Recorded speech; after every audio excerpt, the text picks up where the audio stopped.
बोलिए भारत माता की, भारत माता की।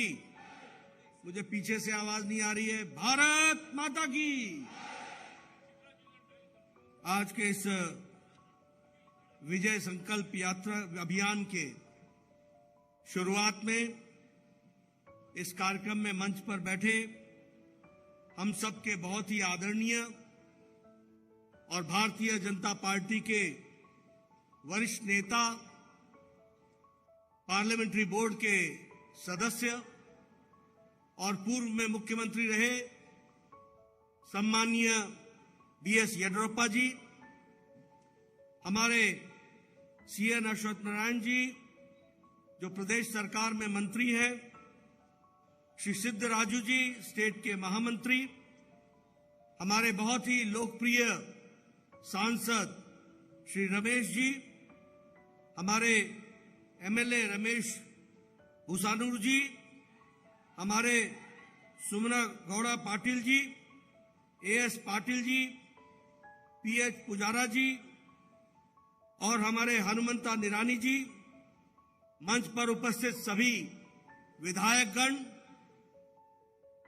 हमारे वरिष्ठ नेतागण और यहां इतनी बड़ी संख्या में एकत्र आए सम्मानीय देवियों और सज्जनों, मीडिया के मेरे साथी, प्रिंट मीडिया और इलेक्ट्रॉनिक मीडिया के मेरे साथी, आज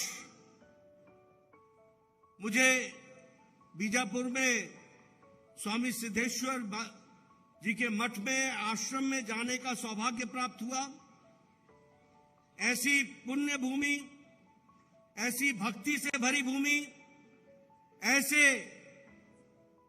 भक्त जनों के साथ पवित्र भूमि, ऐसी भूमि को मैं सबसे पहले तो नमन करता हूं और आपसे आशीर्वाद लेकर के अपनी बात शुरू करता हूं। जो मैं यहां पर आप लोगों में उमंग देख रहा हूं, उत्साह देख रहा हूं, जो जिस बड़ी संख्या में आप आए हैं, वह साफ एक बात की तरफ इंगित करती है, वह साफ एक बात को बता रही है और वो यह बात है कि आप लोगों ने आने वाले समय में कर्नाटक में फिर से कमल खिलाने का निर्णय ले लिया है, यह स्पष्ट रूप में दिखता है। और ये जो मूल मंत्र है हमारा, एक तरफ कांग्रेस पार्टी है जिसके बारे में अभी येडियुरप्पा जी ने बताया, money power, muscle power, leaderless party, dividing the society, creating animosity among the people, समाज में अराजकता का वातावरण बनाने का इनका इतिहास। और एक तरफ भारतीय जनता पार्टी है जो एक मूल मंत्र को लेकर के चली है, सबका साथ, सबका विकास, सबका विश्वास और सबका प्रयास। यह मंत्र कोई छोटा मंत्र नहीं है और इसी मंत्र को लेकर के हम विजय संकल्प अभियान में निकले। आज कई स्थानों से विजय संकल्प यात्रा शुरू होगी और मुझे खुशी है कि जो विकास की यात्रा येडियुरप्पा जी ने शुरू की, जिसको बोम्मई साहब ने आगे बढ़ाया, वो मैं दावे के साथ कह सकता हूं कि उसने कर्नाटक की तस्वीर और तकदीर बदल डाली है। यह भी हमको ध्यान में रखना होगा। और जो दूसरी पार्टियां हैं वो कभी भी परिवार से बाहर नहीं जा सकी। परिवारवाद, वंशवाद, इलाकावाद, जातिवाद, इन्हीं से वो घिरी रही है। लेकिन विकास का मंत्र और कर्नाटक के डेवलपमेंट का मंत्र और कर्नाटक के लोगों की बेहतरी हो इसका मंत्र, और कर्नाटक विकास करता है तो भारत की अर्थव्यवस्था ठीक होती है, इस बात का भी मंत्र हम लेकर के चले। और हम ये कह सकते हैं कि हमारे प्रधानमंत्री जब कर्नाटक में आते हैं तो कर्नाटक में वो कर्नाटक की परंपराओं की, कर्नाटक की संस्कृति की, कर्नाटक के रीति रिवाज की, कर्नाटक के कवियों की, कर्नाटक के लेखकों की और कर्नाटक के लिटरेरी फिगर्स को हमेशा याद करके कर्नाटक के गौरव की बात करते हैं। ये हमारे प्रधानमंत्री करते हैं। लेकिन दूसरी तरफ राहुल गांधी भारत जोड़ो यात्रा में उन लोगों को लेके चलते हैं, आपके कर्नाटक में भी आए थे, जिन लोगों ने भारत को तोड़ने में अपना योगदान किया है, वही राहुल गांधी के दाएं बाएं दिखते हैं और कर्नाटक में भी वही दिखे थे। इस बात को भी हमको ध्यान में रखना होगा। इसलिए मित्रों, जब मैं आपसे चर्चा करता हूं तो कर्नाटक की संस्कृति, कर्नाटक का विचार, कर्नाटक का खान पान, कर्नाटक का कल्चर और कर्नाटक का विकास, ये अगर सुरक्षित है तो ये भारतीय जनता पार्टी के ही नेतृत्व में सुरक्षित है। मैं यहां आपसे कुछ बातें देश की भी करना चाहता हूं और आपसे मैं निवेदन करना चाहता हूं कि देश की प्रगति में कर्नाटक का बहुत बड़ा योगदान है। इसलिए कर्नाटक के लोगों के कंधों पर बहुत बड़ी जिम्मेवारी है।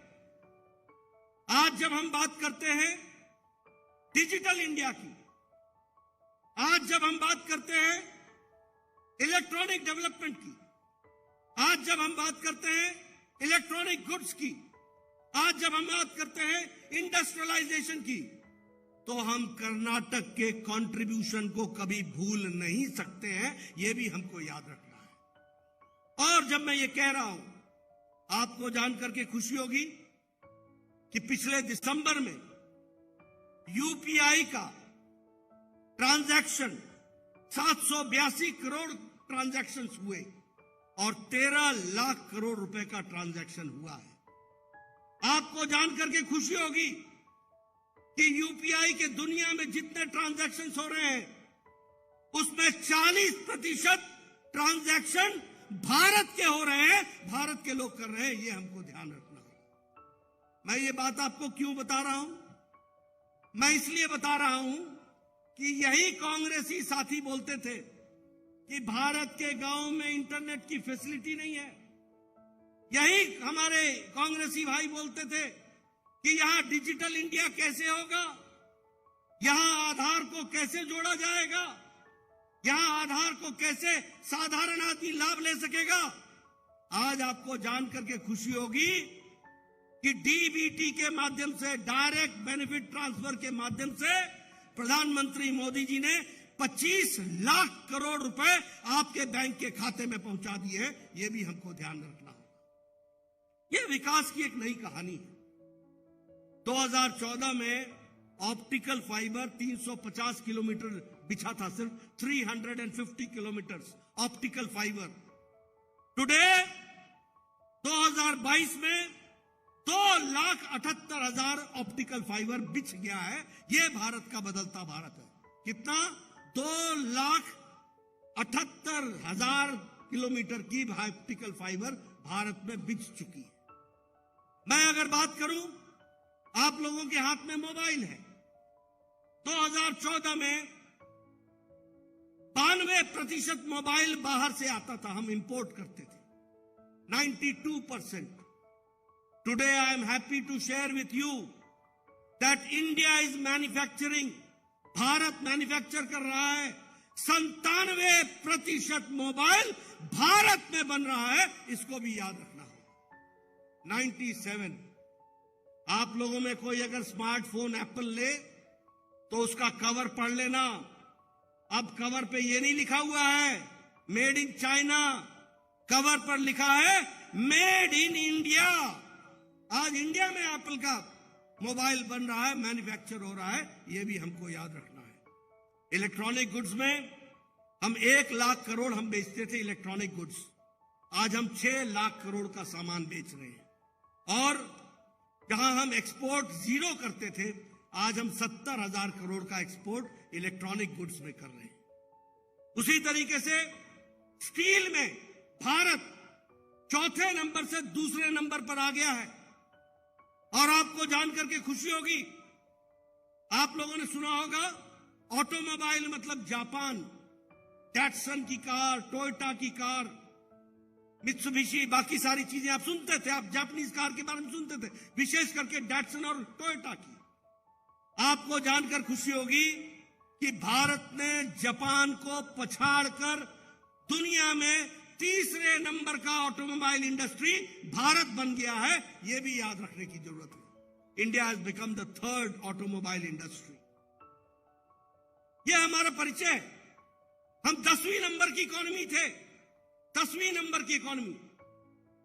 और पिछले साल हमने मोदी जी के नेतृत्व में जिस ब्रिटेन ने हमको 200 साल राज किया, उसको पछाड़कर हम 5वीं नंबर की अर्थव्यवस्था आज देश में बन गए। और आपको जो जानकर के खुशी होगी कि among the states Karnataka is one of the 2 states who is leading in the economic infrastructure में कर्नाटक आगे है। यह भी हमको याद रखना होगा। इसलिए आपका कंट्रीब्यूशन हम कभी भूल नहीं सकते और उसको कभी भी हम किनारे नहीं रख सकते हैं। यह भी हमको ध्यान में रखना। कल प्रधानमंत्री जी ने लगभग 71,000 लोगों को नौकरी दी है। रोजगार मेला में कहा है 10 लाख लोगों को नौकरी देंगे। यह तीसरा फेज है। पहले 2 फेजों में 1,40,000 लोगों को नौकरी दी थी। कल 72,000 लोगों को नौकरी दी है। इसलिए जब लोग हमारे को रोजगार की बात करते हैं तो सरकारी क्षेत्र में प्रधानमंत्री मोदी जी किस तरीके से काम कर रहे हैं वो भी हमको ध्यान में रखना। मित्रों, ये तो मैंने आपसे चर्चा की दुनिया की, लेकिन मैं आपसे चर्चा करना चाहता हूं। देखो, इस उंगली में बहुत ताकत है। ये सही जगह बटन दबाता है तो सही फैसले हो जाते हैं, और अगर गलत जगह बटन दबाता है तो त्राहिमाम हो जाता है, त्राहिमाम हो जाता है। और कहने के लिए नहीं कह रहा हूं, मैं आपसे पूछना चाहता हूं, बताइए भारत में वैक्सीनेशन 100% हो गया है कि नहीं हो गया है? हो गया कि नहीं हो गया है? 140 करोड़ की जनता को 220 करोड़ का डोज लग चुका है कि नहीं लग चुका है? डबल डोज लग चुका है कि नहीं लग चुका है? बूस्टर लग चुका है कि नहीं लग चुका है? अभी अमेरिका में वैक्सीनेशन सिर्फ 76% हुआ है। यूरोप में 64% हुआ है। चाइना में जानकारी नहीं है किसी को कि वैक्सीनेशन हुआ भी है कि नहीं हुआ है, और हुआ है तो कितना हुआ है कोई जानकारी नहीं। और आप लोग बैठे हैं, किसी ने भी मास्क नहीं लगाया है, सब नजदीक नजदीक बैठे हैं। ये इसलिए बैठे हैं कि मोदी जी ने आपको सबको सुरक्षा चक्र दे रखा है, वैक्सीन लगा करके आपको सुरक्षा दे रखी है। यह भी आपको याद रखना होगा। India's largest and the fastest vaccination programme और इंडिजिनस। और आपको जानकर खुशी होगी कि भारत ने हमारी वैक्सीन 100 देशों को भेजी है, 100 देशों को। और आपको यह भी जानकर खुशी होगी कि इस 100 देश में 50 देशों को मुफ्त में भेजी है, मुफ्त में उनको इलाज के लिए दिया है। इसलिए मैं बार बार बोलता हूं, अब भारत मांगने वाला नहीं है, अब भारत देने वाला है, दुनिया को दे रहा है। यह भारत का बदलता चित्र है। अब बताइए, कर्नाटक से भी बच्चे यूक्रेन में फंसे थे कि नहीं फंसे थे? फंसे थे कि नहीं? कौन सा प्रधानमंत्री या राष्ट्रपति है देश का जिसने अपने बच्चों को लाने के लिए प्रयास किया? कौन सा ऐसा राष्ट्र? अमेरिका ने कोशिश की क्या? ऑस्ट्रेलिया ने की क्या? यूरोप ने की क्या? पाकिस्तान ने की क्या? बांग्लादेश ने की क्या? लेकिन यहां हमारे प्रधानमंत्री जी ने एक तरफ फोन लगाया पुतिन को और एक तरफ फोन लगाया ज़ेलेंस्की को और युद्ध का विराम किया, और 32,000 बच्चे पूरी सुरक्षा के साथ भारत पहुंचा दिए। यह बदलता भारत। और उनको रिसीव करने के लिए 4 कैबिनेट मंत्री भेजे गए, 4 cabinet ministers. This is pro-responsive. This is proactive. This is proactive governance. This is responsible government. ये जिम्मेवारी से काम करने वाली गवर्नमेंट है। आप बताइए, जब 100 साल पहले महामारी आई थी, 100 years before, बीमारी से ज्यादा लोग भूखमरी से मर गए थे, भूखमरी से। लेकिन प्रधानमंत्री जी ने प्रधानमंत्री गरीब कल्याण अन्न योजना चला करके 80 करोड़ की जनता के पेट में रोटी की व्यवस्था की, भोजन की व्यवस्था की, किसी को भी भूखे नहीं सोने दिया और भारत उठ खड़ा हुआ। यह भी हमको याद रखना होगा। और मैं आपको बताना चाहता हूं कि भारत IMF के अनुसार अति गरीबी में अब 1% से नीचे आ गया है, यह प्रधानमंत्री गरीब कल्याण अन्न योजना के कारण। आप बताइए, हमारा स्वच्छ भारत मिशन, कर्नाटक में 27 लाख टॉयलेट्स बने, 27 लाख। सारे देश में 12 करोड़ टॉयलेट्स बने।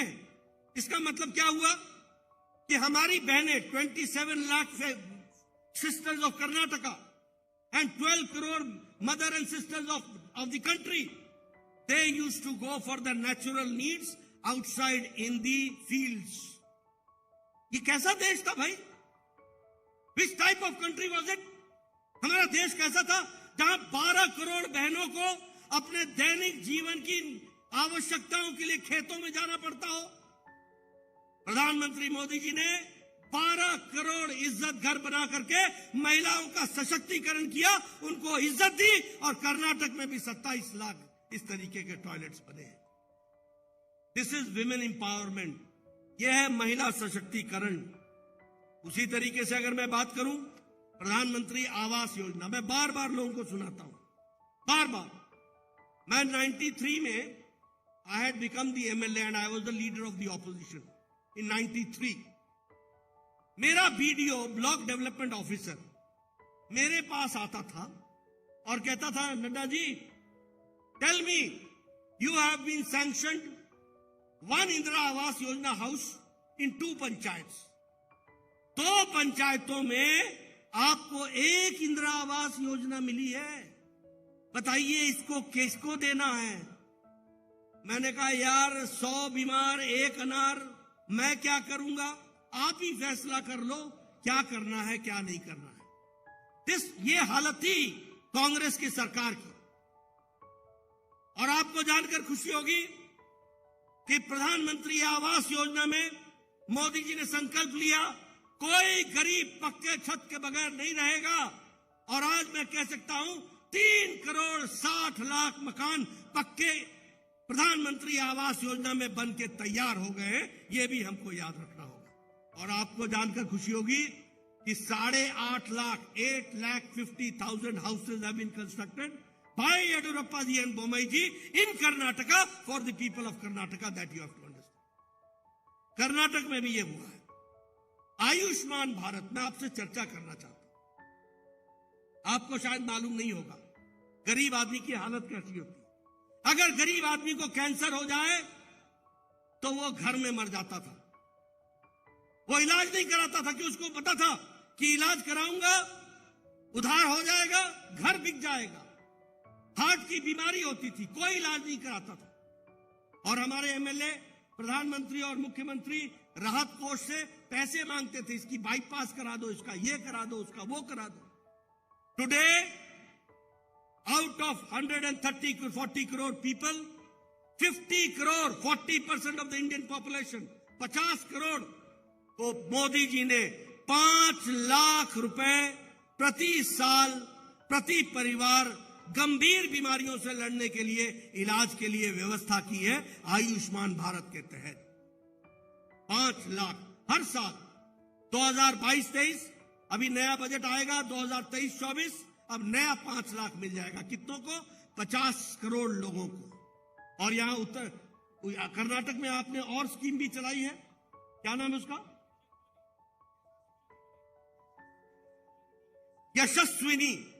यशस्विनी एक स्कीम आपने भी चलाई है।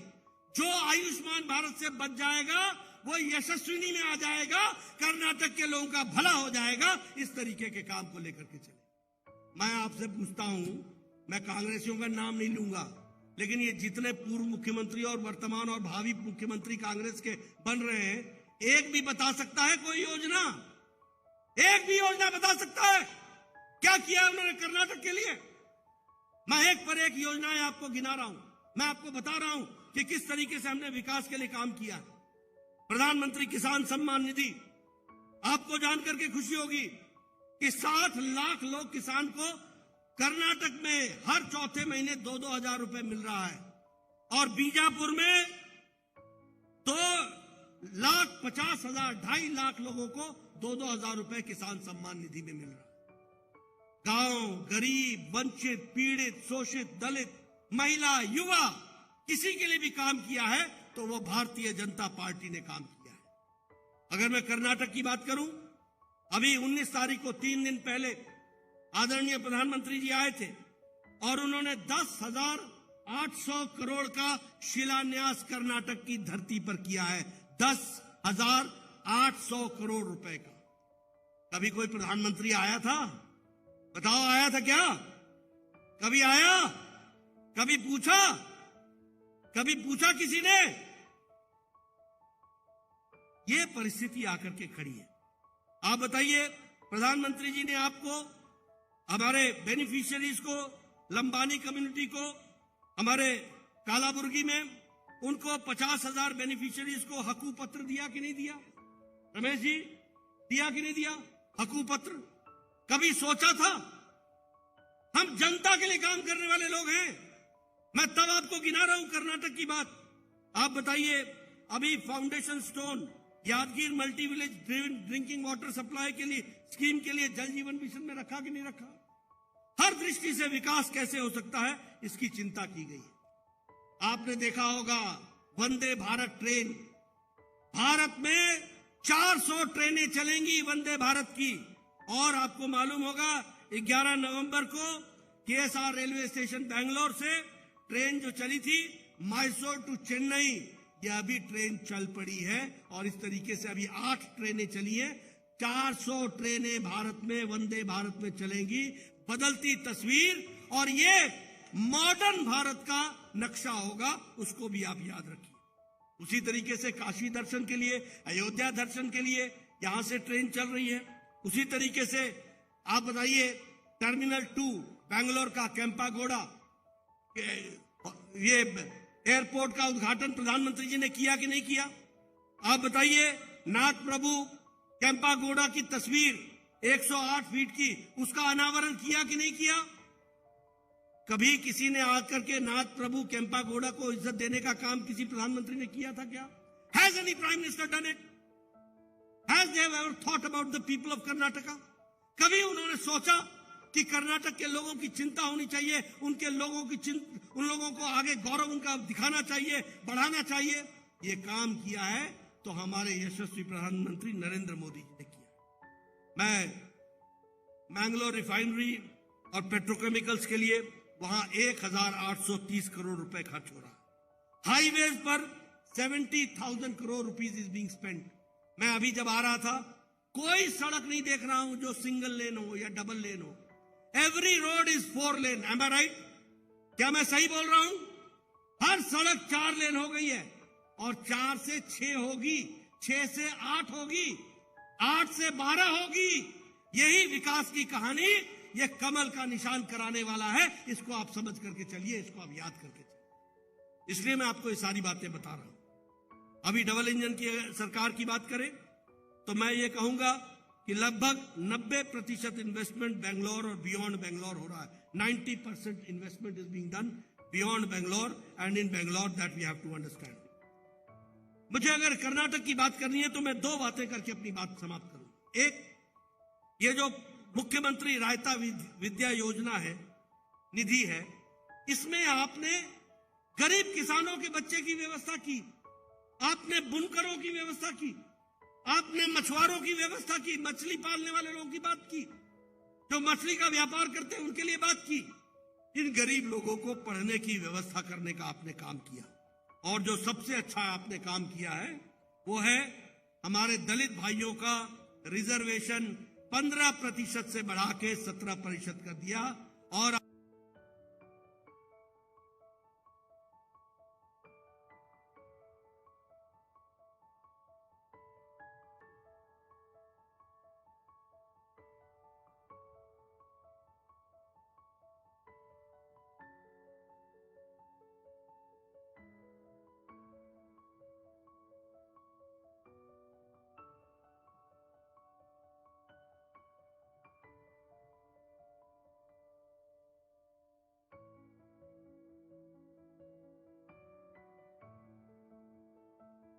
आपने हमारे आदिवासी भाइयों का रिजर्वेशन 3% से बढ़ाकर 7% कर दिया। ये बहुत बड़ा काम आपने, जो पीछे रह गए थे उनको मुख्य धारा में लाने का काम किया है।